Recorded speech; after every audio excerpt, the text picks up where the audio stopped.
दरभंगा के संयुक्त कृषि भवन में 2 दिवसीय कृषि मेला का आज विधिवत शुभारंभ हुआ। जिलाधिकारी कौशल कुमार ने फीता काटकर इस मेले का उद्घाटन किया। इस दौरान जिलाधिकारी ने मीडिया से बात करते हुए कहा, जो 2 दिवसीय इस मेला में किसानों को भारी छूट दी जा रही है, किसान इसका फ़ायदा उठावें।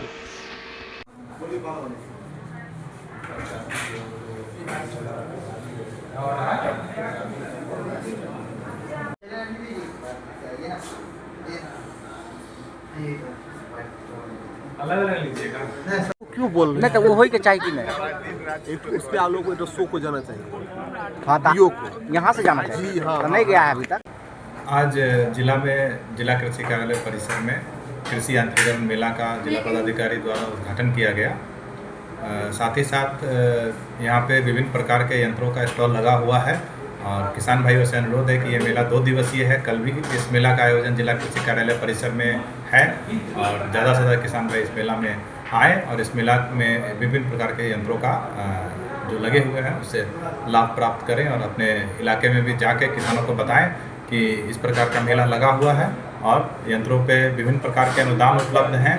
साथ ही साथ किसान भाइयों से ये भी अनुरोध है कि ऑफमास के माध्यम से अपने यंत्र को क्रय करने के लिए आवेदन करें और लॉटरी के माध्यम से उनका चयन किया जाएगा और यंत्र उनको सब्सिडी के दर पे उपलब्ध कराया जाएगा। किस किस यंत्र में कितना सब्सिडी है सर? विभिन्न प्रकार के 91 प्रकार के यंत्र हैं जो आपका शुरुआती दौर में हसुआ खुरपी में पे 800 रुपये का अनुदान है, जिस पे एक यंत्र का सेट किट दिया जाता है और उससे लेके बड़े यंत्रों तक हमारे यहाँ उपलब्ध है। 91 प्रकार के यंत्र हैं, सूची आपको उपलब्ध करा दिया जाएगा जिसमें किसान भाई देख सकते हैं, अपने सुविधानुसार यंत्रों का क्रय कर सकते हैं।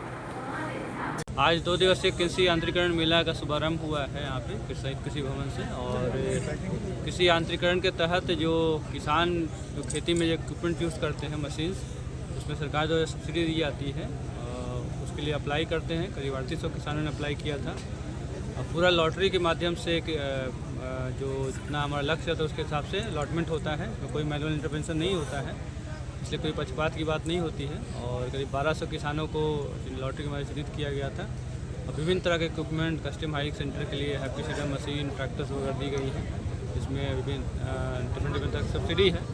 तो कृषि यांत्रिकरण के क्षेत्र में काफ़ी अच्छा एक पहल है और हम लोग आगे और सब्सिडी मिले इसलिए हम लोग सरकार को पत्र भी लिखेंगे, क्योंकि डिमांड काफ़ी ज़्यादा है कृषि यंत्र का और कम लोगों को मिल रहा है, इसलिए हम लोग सरकार को पत्र भी लिखेंगे। मिश्रित खेती के बारे में भी आपने कुछ बताया है कि मिश्रित खेती से आमदनी बढ़ेगी, उस पर क्या? हमने कैसे यहाँ पे जो पैटर्न हो गया है केवल धान लगाना, उसके बाद गेहूँ लगाना, फिर धान लगाना, तो किसानों से अनुरोध है कि क्रॉप डाइवर्सिफिकेशन भी करना चाहिए, जो पर्यावरण अनुकूल खेती होता है। ऐसे तिलहन दलहन का भी यहाँ पे स्कोप काफ़ी है, उसकी आंकड़ा रकबा भी बढ़ना चाहिए ताकि हम लोग विभिन्न फसलों तक की तरफ बढ़ें और केवल 2 फसल तक सीमित ना रह जाए।